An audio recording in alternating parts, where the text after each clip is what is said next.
ഞാനിന്നിവിടെ ഉണ്ടാക്കാൻ പോകുന്നത് ഒരു സ്നാക്കാണ്. അതായത് 4 മണിക്ക് കുട്ടികൾക്ക് കൊടുക്കാൻ പറ്റിയ ഒരു സ്നാക്ക്. അതിനാവശ്യമുള്ള സാധനങ്ങൾ: ക്യാബേജ്, ക്യാരറ്റ്, കുറച്ച് തേങ്ങ ചിരണ്ടിയത്, ഗ്രീൻ പീസ്, മല്ലിയില, ക്യാപ്സിക്കം, സവാള അരിഞ്ഞത്, ഇഞ്ചി വെളുത്തുള്ളി പേസ്റ്റ്, പിന്നെ അതിന് മസാലയായിട്ട് വേണ്ടുന്ന സാധനങ്ങൾ: കുറച്ച് മഞ്ഞൾപ്പൊടി, ഉപ്പ്, പെരുംജീരകം, കുരുമുളക് പൊടി, മുളക് പൊടി, ഗരം മസാല, ഇത്രയും സാധനങ്ങളാണ് വേണ്ടുന്നത്. പിന്നെ നമ്മൾ ഇത് പാക്ക് ചെയ്യാനായിട്ട് നമ്മളെടുക്കുന്ന മാവ് മൈദമാവാണ്. മൈദമാവ് നമ്മൾ കുഴച്ച് ചപ്പാത്തിക്ക് കുഴക്കുന്ന പോലെ കുഴച്ചെടുക്കണം. ഇത് ഈ സ്റ്റഫെല്ലാം ഫ്രൈ ചെയ്തെടുത്തിട്ട് നമ്മൾ എന്ത് ചെയ്യണം, ഇതിനകത്ത് പാക്ക് ചെയ്ത് വേണം ഫ്രൈ ചെയ്തെടുക്കാൻ. അപ്പോൾ അതിൻ്റെ ആവശ്യത്തിന് കുറച്ച് എണ്ണയും കൂടി വേണം. അപ്പോൾ നമ്മൾ വെജിറ്റബിൾ എല്ലാം കൂടി നമ്മൾ ഒന്ന് സോട്ട് ചെയ്ത് ചെറുതായിട്ടൊന്ന് വേവിച്ച് എടുത്തിട്ട് വരാം. ഓക്കെ. കട്ടിയുള്ള ഒരു പാത്രം വെടി കട്ടിയുള്ള ഒരു പാത്രം അടുപ്പിൽ വെച്ചിട്ടുണ്ട്. അതിനകത്തേക്ക് ശകലം എണ്ണ ഒഴിച്ചിട്ടുണ്ട്. എണ്ണയൊന്ന് ചൂടായി കഴിയുന്നതന്നെ അതിലേക്ക് നമ്മൾ പെരുംജീരകം, ഗ്രാമ്പു, ഏലക്ക എന്നിവ ഇട്ട് കൊടുക്കാം.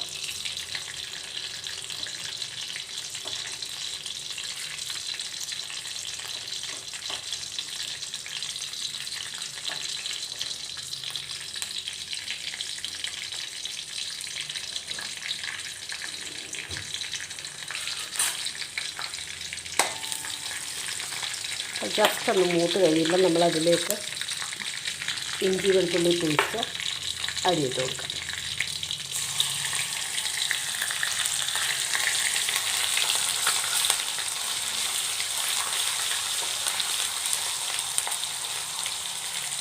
അതൊന്ന് ആ ഫ്ലേവർ ഒന്ന് മൂക്കിലേക്ക് വരുമ്പോഴത്തേക്ക് അതൊന്ന് മൂത്ത് കഴിയുമ്പോഴത്തേക്ക് നമ്മൾ അതിനകത്തേക്ക് സവാള ഇട്ട് കൊടുക്കാം.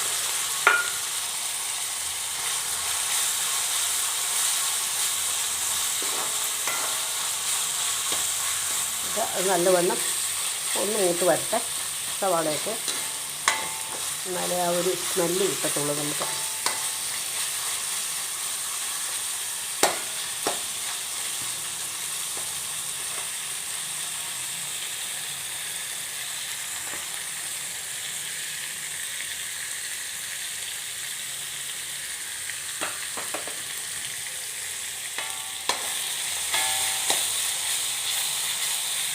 അതിനോടൊപ്പം തന്നെ നമ്മൾ തേങ്ങ ചിരണ്ടി വെച്ചിട്ടുണ്ട്, അതും കൂടി അങ്ങ് ഇട്ട് കൊടുക്കാം. അതൊന്ന് ചെറുതായിട്ടൊന്ന് ഫ്രൈ ആവണം, അതിന് വേണ്ടിയാണ്.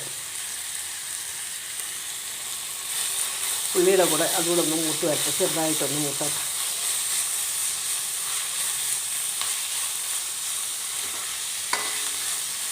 ആ സമയത്ത് നമ്മൾ ഉപ്പിട്ട് കൊടുത്താൽ ഉള്ളിയും പെട്ടെന്ന് മൂക്കും, നമ്മുടെ തേങ്ങയ്ക്കൊക്കെ ഒന്ന് ഉപ്പ് പിടിക്കുകയും ചെയ്യും.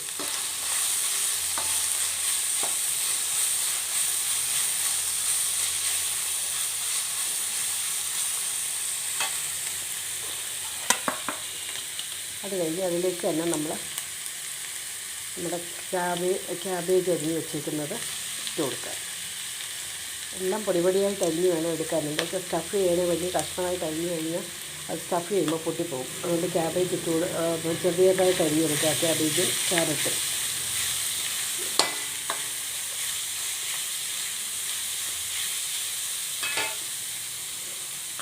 ക്യാബേജ് ഒന്നായി കഴിയുമ്പോഴത്തേക്ക് അതിലേക്ക് നമ്മൾ ക്യാരറ്റ് ഇട്ട് കൊടുക്കുക.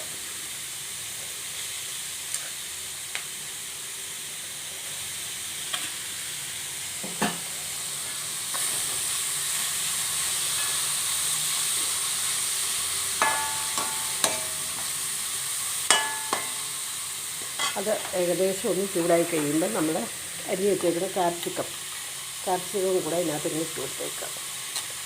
നടങ്ങും എല്ലാം കൂടി ഒന്നിച്ചങ്ങ് വെന്തെടുക്കാൻ പറ്റുമല്ലോ, വഴറ്റിയെടുക്കാൻ പറ്റുമല്ലോ. അത് കാരണം അതുകൂടെ അങ്ങ് ഇട്ട് കൊടുത്തേക്കുക. എല്ലാത്തിനകത്തും വെള്ളമുള്ള സാധനങ്ങളായതുകൊണ്ട് പെട്ടെന്ന് അതങ്ങ് മൂത്ത് കിട്ടും.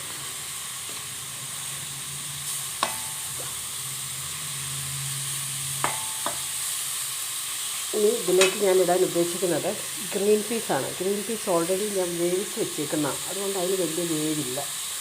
ഓൾറെഡി വേവിച്ച് വെച്ചേക്കുന്ന ഗ്രീൻ പീസ് ആയതുകൊണ്ട് കുറച്ചിട്ടാൽ മതി. എല്ലാ വെജിറ്റബിളും വഴറ്റി ചെല്ലണമല്ലോ, അപ്പോൾ കുറേശ്ശെ എല്ലാം ഇടുക. എന്നിട്ട് ഇതിലേക്ക് നമ്മൾ എടുത്ത് വെച്ചേക്കുന്ന മഞ്ഞൾപ്പൊടി, എടുത്ത് വെച്ചേക്കുന്ന മഞ്ഞൾപ്പൊടി, കുരുമുളക് പൊടി, മുളക് പൊടി, ഗരം മസാല ഇതെല്ലാം കൂടി ഒന്നിച്ചങ്ങ് ഇട്ടേക്കുക.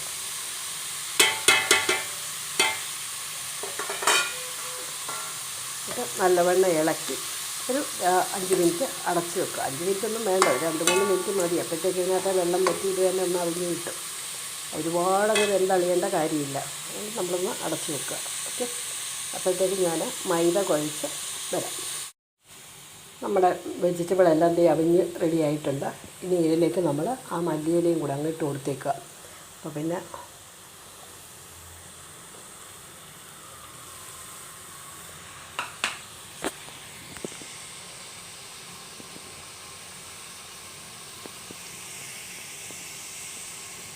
മല്ലിയിലയും കൂടെ ഇട്ട് കൊടുത്തു കഴിഞ്ഞാൽ അത് ജസ്റ്റ് അവിഞ്ഞ് കിട്ടട്ടെ.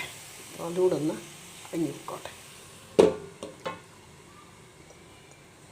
ഇനി നമുക്ക് ചെയ്യാനുള്ളത് അടുത്തത് മൈദ കുഴച്ചെടുക്കുക എന്നുള്ളതാണ്. മൈദ എടുക്കുക, സാധാരണ ചപ്പാത്തിക്ക് കുഴക്കുന്ന പോലെ ശകലം ഉപ്പ്,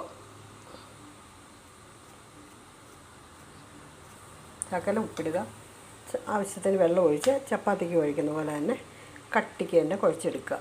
വെള്ളമായി പോകാൻ നോക്കരുത്, എന്താണെന്ന് വെച്ചാൽ ഒട്ടും. അതുകൊണ്ട് ശകലം വെള്ളം ഒഴിച്ച് അത് നല്ലവണ്ണം കുഴച്ച് ഡോ ആക്കുക. ഞാനത് ശരിയാക്കിയിട്ട് വരാം.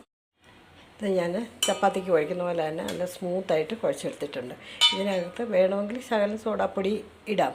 പക്ഷേ ഞാൻ ഇടാഞ്ഞത് ബേക്കിംഗ് പൗഡറോ സോഡാപ്പൊടിയോ ഇട്ടാൽ ഇച്ചിരി കൂടെ ഒന്ന് ഇതാവും. പക്ഷേ നമ്മൾ വീട്ടിൽ ഉപയോഗിക്കുന്ന സാധനത്തിനകത്ത് ആവശ്യമില്ലാത്ത ഒന്നും ഇടണ്ടല്ലോ എന്ന് വിചാരിച്ചിട്ട് ഉപ്പ് മാത്രം ഒഴിച്ച് ഉപ്പും വെള്ളവും ഒഴിച്ചാണ് ഇങ്ങനെ ഇതേക്കുന്നത്. ഇതിനെയും ചെറിയ ബോൾ പോലെ ആക്കിയിട്ട് പൂരിയുടെ വലുപ്പത്തിൽ നമ്മൾ പരത്തിയെടുക്കണം. ഇങ്ങനെ ചെറിയ ഉണ്ടകളാക്കിയിട്ട് നമ്മൾ പൂരി പോലെ പരത്തിയെടുക്കണം. ഇതാണ് നമ്മുടെ തയ്യാറായ മസാല. ഞാനത് രണ്ടും ചെയ്തിട്ട് വരാം. ഇതാണ് നമ്മുടെ പൂരി. ആ മാവ് വെച്ചിട്ട് ഞാൻ 12 എണ്ണം പരത്തിയിട്ടുണ്ട്. കട്ടി കുറഞ്ഞ പൂരിയുടെ ഷേപ്പിൽ നമ്മൾ എടുക്കുന്നു. അതായത് സമോസ ഷീറ്റ് വേണമെങ്കിൽ നമുക്ക് എടുക്കാം. പക്ഷേ ഇത് ഞാൻ പൂരിയുടെ ഇതിലാണ് എടുക്കുന്നത്. ഇനി ഇതിനകത്തേക്ക് നമ്മുടെ വെജിറ്റബിൾ കുറേശ്ശെ വെച്ച് കൊടുക്കണം. ഒരു സൈഡിലായിട്ട് വെച്ചുകൊണ്ട് നമുക്ക് സൈഡിലായിട്ട് വെക്കുക. മറ്റേത് ഒന്നൊന്നിലും തിരിച്ച് മടക്കിയിട്ട് ഇവിടെ നല്ലവണ്ണം അങ്ങ് പ്രസ് ചെയ്തേക്കണം. പ്രസ് ചെയ്ത് കഴിഞ്ഞാൽ കുഴപ്പമില്ല. മൈദ ആയതുകൊണ്ട് പെട്ടെന്ന് അങ്ങോട്ടി പോകും. അതേ സമയത്ത് വേറെ വല്ല ഫ്ലവറാണ് നമ്മൾ എടുക്കുന്നതെങ്കിൽ നമ്മൾ എന്ത് ചെയ്യണം, വെള്ളം ശകലം അറ്റത്ത് വെച്ചിട്ട് ഒട്ടിച്ച് കൊടുക്കണം. ഇതിപ്പോൾ മൈദയ്ക്കായതുകൊണ്ട് അതിൻ്റെ ആവശ്യമില്ല, അതങ്ങ് കയറിക്കോളും. നമുക്ക് ഒരു ഡിസൈൻ ഉണ്ടാക്കാം സൈഡിൽ. ഓക്കെ, അവനവൻ്റെ കഴിവനുസരിച്ച് ഒന്ന് ചുരുട്ടി വെക്കുകയൊക്കെ ചെയ്താൽ ഒരു നല്ല ഡിസൈനായിട്ട് വരും. ഇല്ലെങ്കിൽ കറഞ്ചി സ്പൂൺ കിട്ടും, അത് മേടിച്ചാലും അത് നല്ലവണ്ണം വരും. ഇല്ലെങ്കിൽ നമ്മുടെ ഫോർക്ക് വെച്ചിട്ട് 4 വശം ഇങ്ങനെ പ്രസ് ചെയ്ത് കൊടുത്താലും നല്ലൊരു ഡിസൈൻ കിട്ടും. ഓക്കെ, എന്നിട്ടിത് എണ്ണയ്ക്കകത്ത് ഫ്രൈ ചെയ്തെടുക്കുക എന്നുള്ളതാണ് ഇനി അടുത്തത്. ഞാനിത് ശരിയാക്കിയിട്ട് കാണിക്കാം.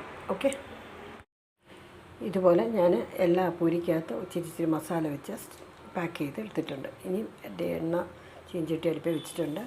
എണ്ണ ചൂടാക്കിയിട്ടുണ്ട്. ആ എണ്ണ നല്ലോണം ഒന്ന് ചൂടായി കഴിയുമ്പോൾ ഇട്ട് കൊടുക്കണം. മാക്സിമം നമ്മൾ ശ്രദ്ധിക്കേണ്ടത് ഈ പൂരി ഉണ്ടാക്കുന്നുണ്ടെങ്കിൽ പൂരിയിൽ കിഴുത്തായൊന്നും വരാൻ പാടില്ല. ചിലപ്പോൾ എണ്ണ കയറും അകത്ത്. എണ്ണ കയറി കഴിഞ്ഞാൽ പിന്നെ അതിനൊരു ടേസ്റ്റില്ല. മാക്സിമം എണ്ണ കയറാത്ത തരത്തിൽ നമ്മൾ ഫ്രൈ ചെയ്തെടുക്കണം. ഓക്കെ, ഇല്ലെങ്കിൽ ഇതിലൊക്കെ ഒരു എളുപ്പപ്പടിയുണ്ട്. ഓവനകത്തോട്ട് വെച്ച് അപ്പുറം ഇപ്പുറയും ഒന്ന് ബേക്ക് ചെയ്തിഞ്ഞെടുത്താൽ നമുക്ക് നന്നായിട്ടെടുക്കാം. അപ്പോൾ നമ്മൾ എന്ത് ചെയ്യണമായിരുന്നു, മാവിനകത്ത് ബേക്കിംഗ് സോഡ ഇടണം. അത് വേണ്ടാന്ന് വിചാരിച്ചിട്ടാണ് ഞാൻ എണ്ണയിൽ ഫ്രൈ ചെയ്യാമെന്ന് വിചാരിച്ചത്. രണ്ടും കണക്കാണ്. ബേക്കിംഗ് സോഡയും കേടാണ്, എണ്ണയും കൂടുതൽ എണ്ണ എന്നാലും കേടാണ്. എന്തായാലും നിങ്ങൾ ട്രൈ ചെയ്ത് നോക്കുക. എന്തായാലും ഇപ്പം ഞാൻ ഫ്രൈ ചെയ്യാം. ഓരോന്നായിട്ട് എണ്ണ ചൂടായിട്ടുണ്ട്. ഞാൻ എണ്ണയിലേക്ക് ഇടുകയാണ്.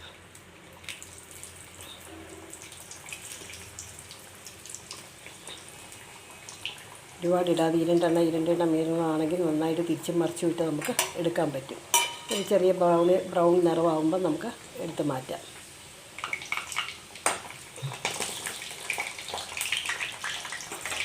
ഓക്കെ, ഞാൻ എടുത്തിട്ട് കാണിക്കുക. ഇതാണ് നമ്മളുടെ സ്റ്റഫ്ഡ് വെജിറ്റബിൾ നമ്മൾ ഉണ്ടാക്കിയത്. നോക്കാം, പാറ്റീസ് പോലെ നമുക്ക് വൈകുന്നേരം നല്ല ഭംഗിയായിട്ടൊന്ന് ബ്രൗൺ നിറമാകുമ്പോൾ നമുക്ക് കോരിഞ്ഞ് മാറ്റാം. ഇതിനകത്ത് ഒട്ടും എണ്ണ കയറിയിട്ടില്ല, കാരണം ഞാനൊരു കിഴുത്ത് പോലും വരാതാണ് പരത്തിയെടുത്തേക്കുന്നത്. അങ്ങനെ പരത്തിയെടുത്താൽ എടുക്കാം. നല്ല വൈകുന്നേരങ്ങളിൽ നമ്മളിത് ശരിയാക്കി വെച്ച് കഴിഞ്ഞാൽ രാവിലെ നമുക്കൊന്ന് ഫ്രൈ ചെയ്ത് കുട്ടികൾക്ക് ടിഫിനകത്ത് കൊടുത്തയച്ചാലും കഴിച്ചോളുമല്ലോ. അങ്ങനെയും ചെയ്യാം. ഇതാണ് നമ്മുടെ തയ്യാറായ വെജിറ്റബിൾ സ്റ്റഫ്. അപ്പോൾ ട്രൈ ചെയ്ത് നോക്കുക. ഇഷ്ടപ്പെട്ടെങ്കിൽ ലൈക്ക് ചെയ്യുക, ഷെയർ ചെയ്യുക, സബ്സ്ക്രൈബ് ചെയ്യുക. Okay, thank you.